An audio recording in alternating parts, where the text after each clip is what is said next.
कक्षा 12 फिजिक्स का पहले लेसन का पार्ट 2 भाग।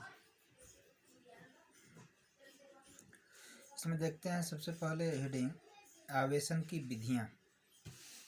आवेशन की निम्नलिखित विधि होती है। नंबर 1, सबसे पहले देखते हैं घर्षण द्वारा। घर्षण द्वारा आवेशन। घर्षण द्वारा आवेशन। घर्षण द्वारा आवेशन का मतलब जब एक वस्तु को दूसरी वस्तु पे रगड़ा जाता है या रगड़ कराई जाती है तो दोनों पे जो है आवेश उत्पन्न हो जाता है। जैसे जब कांच की छड़ को रेशम के कपड़े पर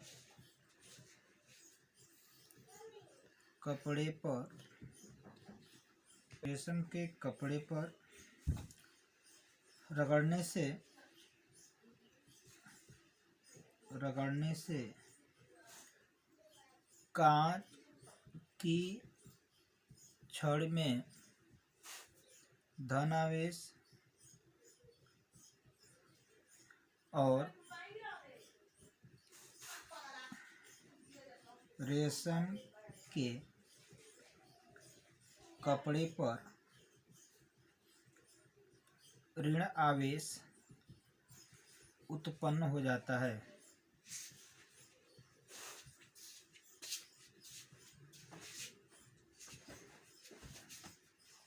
अर्थात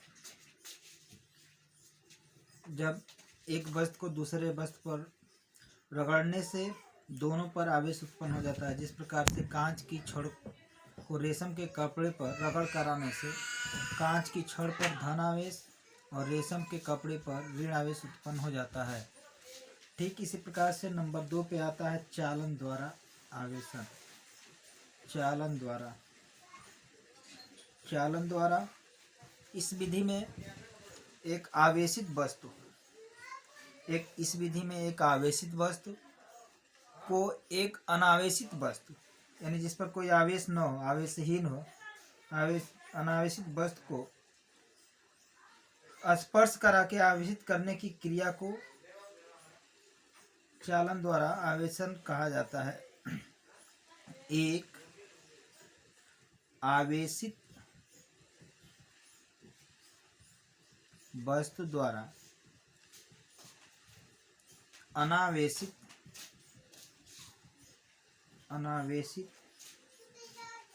वस्तु को स्पर्श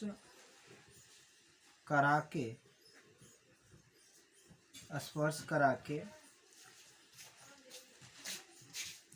अनावेशित वस्तु को आवेशित किया जाता है।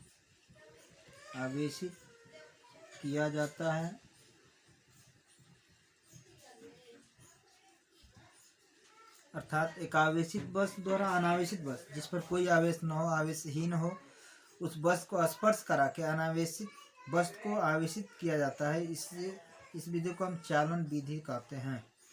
नंबर 3 पे आता है प्रेरण द्वारा आवेशन।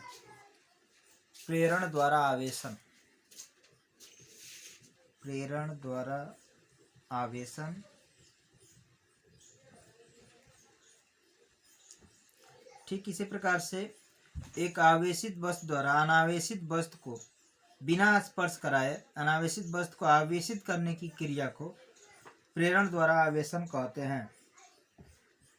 प्रेरण द्वारा आवेशन कहते हैं।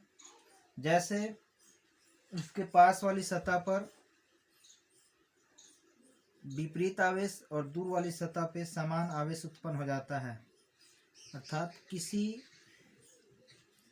आवेशित वस्तु द्वारा अनावेशित वस्तु द्वारा अनावेशित वस्तु को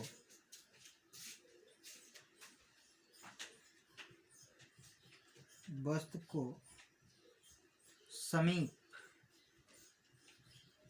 यानी बिना स्पर्श किए, बिना स्पर्श किए समीप लाकर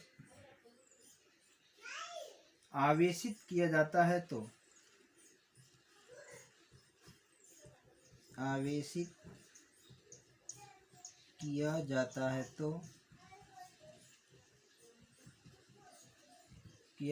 तो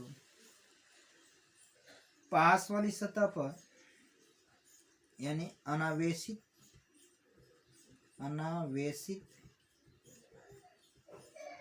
वस्तु के पास वाली सतह पर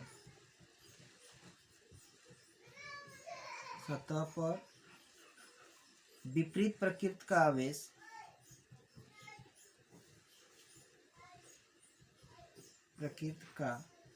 आवेश और दूर वाली सतह पर समान प्रकृति का आवेश उत्पन्न हो जाता है।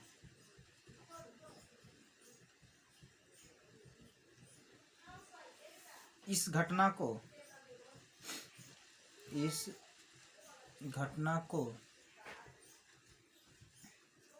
स्थिर विद्युत प्रेरण कहते हैं। स्थिर विद्युत प्रेरण कहते हैं। जैसे देखते हैं, यदि ये कोई आवेशित वस्तु है जिस पर धन आवेश है, मान लेते हैं Q है, और इसके पास एक अनावेशित वस्तु पर रखते हैं जिस पर कोई आवेश नहीं है। इसके पास लेके जाने पर इसके पास वाली सतह पर इस गोले के यह जो वस्तु Q है, उसको मान लेते हैं कि यह Q डैश है, तो इसके पास वाली सतह पे जो है विपरीत आवेश, यानी इस पर यदि धन आवेश है तो इस पर उत्पन्न हो जाएगा ऋण आवेश, और इससे जो दूर वाली सतह पे है इस पर यानी धन आवेश। लेकिन दोनों का आवेश बराबर नहीं होगा, क्योंकि इस पर धन आवेश ऋण आवेश है, इस पर धन आवेश है, तो अर्थात यह हो जाएगा Q not equal to Q dash.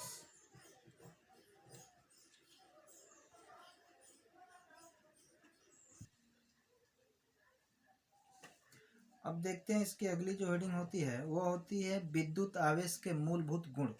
विद्युत आवेश के मूलभूत गुण क्या है? इसमें सबसे पहले आता है आवेशों की योज्यता। नंबर 1 हेडिंग हो जाती है आवेशों की योज्यता।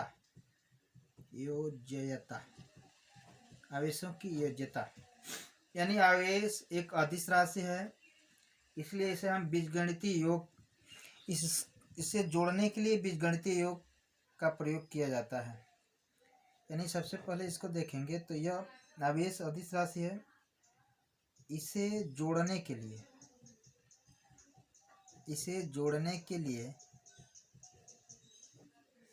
बीजगणितीय योग किया जाता है। बीजगणितीय का मतलब होता है चिन्ह के साथ जोड़ना, यानी इसको चिन्ह के साथ जोड़ेंगे। इसे देख लेते हैं एग्जाम्पल, इसका कोई एग्जाम्पल देखते हैं तो यहाँ देखेंगे, मान लेते हैं कि किसी निकाय में या किसी निकाय का आवेश 2Q ऋण 4Q और 6Q है, या इसे लिख लेते हैं कूलाम, 2 कूलाम, 4 कूलाम और 6 कूलाम है। तो इसका कुल तुल्य योग कितना होगा? तो इसको बीजगणितीय योग का प्रयोग करेंगे। मान लेते हैं कि कुल आवेश हम देखेंगे, यहाँ है 2 कूलाम तो 2 इसके साथ धन है तो धन, उसके बाद +4 है, -4 है तो -4, और उसके बाद +6 है तो +6, अर्थात 6 और 2 8 में से 4 जाएगा, यानी 4 कूलम। अर्थात जो चिन्ह दिया रहेगा उसी के साथ जोड़ेंगे। इसे आवेशों की योज्यता का नियम भी कहते हैं। इन्हें इसको जोड़ने के लिए बीजगणितीय योग का प्रयोग किया जाएगा। बीजगणितीय योग का मतलब जिसको चिन्ह के साथ जोड़ लें। अब देखते हैं 2 नंबर। 2 नंबर का मतलब इसका दूसरा जो होता है वह होता है आवेश संरक्षण। आवेश संरक्षण, इससे पहले भी जानते हैं ऊर्जा संरक्षण, यानी न तो ऊर्जा को उत्पन्न किया जा सकता है न ही ऊर्जा को नष्ट किया जा सकता है। ठीक इसी प्रकार से न तो आवेश को उत्पन्न कर पाएंगे और न ही आवेश को नष्ट कर पाएंगे। इसे हम कहते हैं आवेश संरक्षण का नियम। क्योंकि ये ठीक है, कोई दिक्कत नहीं। नंबर 3 पे चलते हैं।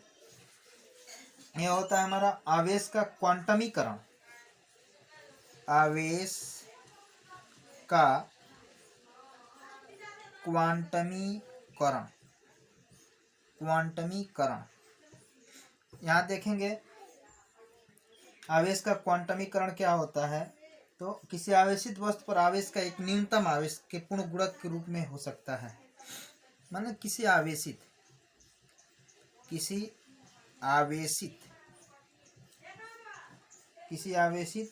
वस्तु पर आवेश किसी आवेशित वस्तु पर आवेश एक न्यूनतम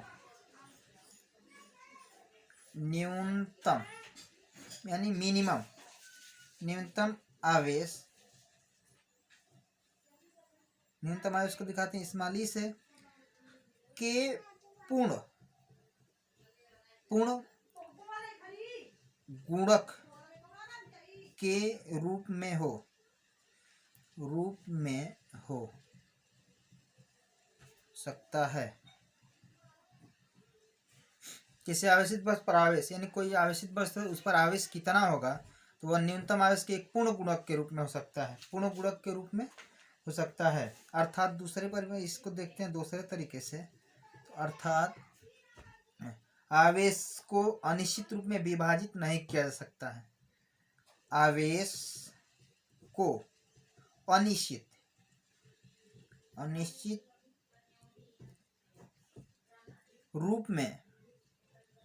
रूप में विभाजित नहीं किया जा सकता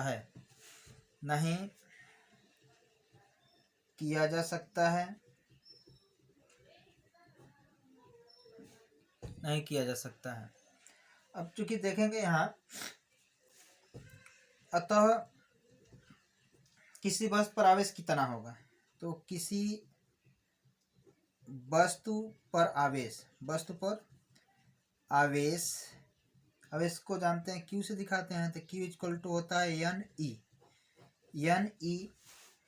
N क्या है, तो इलेक्ट्रॉनों की संख्या है। तो N इक्वल टू जहाँ हम लिख सकते हैं कि जहाँ N इक्वल टू 0 से ले लेते हैं पूर्ण रूप में, 1 0 1 2 3 इत्यादि, यानी 1/2 1/3 1/4, यानी बटा के रूप में नहीं होगा, पूर्ण गुणक के रूप में होगा। और ई जानते हैं, ई का इलेक्ट्रॉन का आवेश होता है 1.6, यानी 1.6 × 10⁻⁻19 कूलम। यहाँ देखेंगे आवेश पूर्ण रूप में ही होता है। पूर्ण रूप में इसको एकदम बढ़िया से देखेंगे कि आवेश पूर्ण रूप में ही होता है। आवेश पूर्ण रूप में ही होता है। पूर्ण रूप में ही होता है। पूर्ण रूप का मतलब जैसे मान लेते हैं कि 2E हो सकता है, 3E हो सकता है, 6E हो सकता है इत्यादि। अब देखते हैं सवाल कुछ देखते हैं इसके। देखेंगे इसके कुछ उदाहरण जो हैं। नंबर 1 दिया है, करण निम्न में कौन आवेश संभव है। कौन सा आवेश संभव है, तो हम जानते हैं आवेश पूर्ण रूप में होता है, यानी 1/2E 1/3E 4E 1/6E। कह रहा है कि पूर्ण गुणक के रूप में होता है। पूर्ण गुणक के मतलब कि 4E होगा सही इसका विकल्प। नंबर 2 देखते हैं, करे कि आवेशित चालक पर 4000 इलेक्ट्रॉन बाहुल्य में है। बाहुल्य माने अधिकतम संख्या में है। तो वस्तु पर उपस्थित आवेश की मात्रा एवं प्रकृति की गणना कीजिए। इलेक्ट्रॉनों की अधिकता, तो प्रकृति हो जाएगी ऋणात्मक। इलेक्ट्रॉनों की कमी, तो प्रकृति हो जाएगी धनात्मक। सबसे पहले देखते हैं, चालक पर 4000 इलेक्ट्रॉन यानी इलेक्ट्रॉन का मान दिया है। 2 नंबर हल करते हैं। तो यहाँ दिया है इलेक्ट्रॉन की संख्या। इलेक्ट्रॉन की संख्या को दिखाते हैं n से, n बराबर यानी 4000 इलेक्ट्रॉन। वस्तु पर उपस्थित आवेश की मात्रा ज्ञात कीजिए, यानी Q का मान हमको ज्ञात करना है। और हम जानते हैं E इक्वल टू होता है 1.6 इंटू 10⁻⁻19 कूलम। तो चूंकि हम जानते हैं आवेश के क्वांटमीकरण के फार्मूले के अनुसार कि आवेश जो है पूर्ण गुणक के रूप में होता है। पूर्ण गुणक के रूप में होता है। जब पूर्ण गुणक के रूप में होता है तो देखेंगे यहाँ कि Q इक्वल टू होता है NE। तो Q इक्वल टू हो जाएगा n का मान 1.6 गुणे 10 के घाते -19, E का मान हो गया और n का मान है 4000। तो Q इक्वल टू 16 चौको 64 यानी 6.4। यहाँ देखेंगे 3 जीरो, चूँकि धनात्मक हो जाएगा, यह माइनस है तो 19 में से 3 निकल जाएगा, तो यानी 10 के घाते हो जाएगा -16। और आवेश का मात्रक होता है कूलम। अब देखेंगे प्रकृति क्या होती है। प्रकृति देखेंगे धनात्मक होता है कि ऋणात्मक होता है। तो यहाँ कह रहा है इलेक्ट्रॉन बाहुल्य में है। बाहुल्य का मतलब ये होता है कि अधिकतम है, और जिसमें इलेक्ट्रॉनों की संख्या अधिकतम होती है उसे हम कहते हैं, यानी इलेक्ट्रॉन अधिक है, इसका मतलब ऋणात्मक है। तो इसकी प्रकृति हो जाएगी ऋणात्मक। और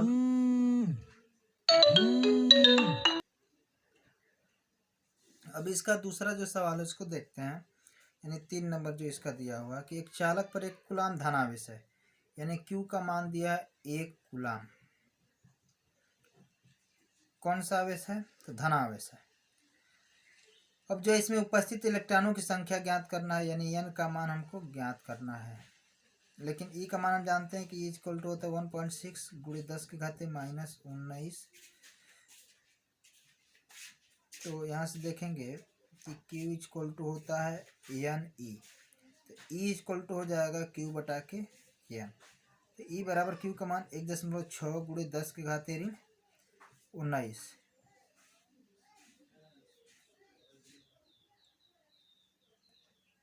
तो इधर देखते हैं, एक Q इक्वल टू Q का जो मान दिया है यानी 3 नंबर का Q बराबर दिया है 1 कूलम धनावेश है, और n का मान इलेक्ट्रॉनों की संख्या हमको ज्ञात करनी है, और E का मान जानते हैं कि 1.6 गुणे 10 के घाते -19 कूलम। अब यहाँ देखेंगे कि Q इक्वल टू होता है NE। तो n इक्वल टू हो जाएगा Q बटा के E। तो n बराबर Q का मान 1, E का मान 1.6 गुणे 10 के घाते -19।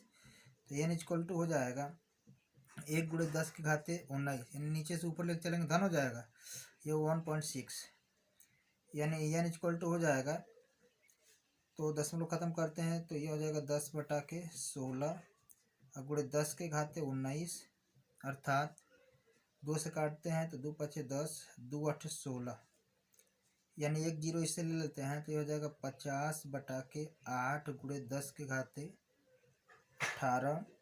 तो 8 छक्का 48, 8 छक्का 48 6 बार, और बच जाएगा 2 भाग नहीं जाएगा, दशमलव बढ़ाएंगे 20 हो जाएगा, 8 दूना के 16, 4 बचेगा 40, 8 बचे 40, यानी 6.25 गुणे 10 के घाते 18 इलेक्ट्रॉन।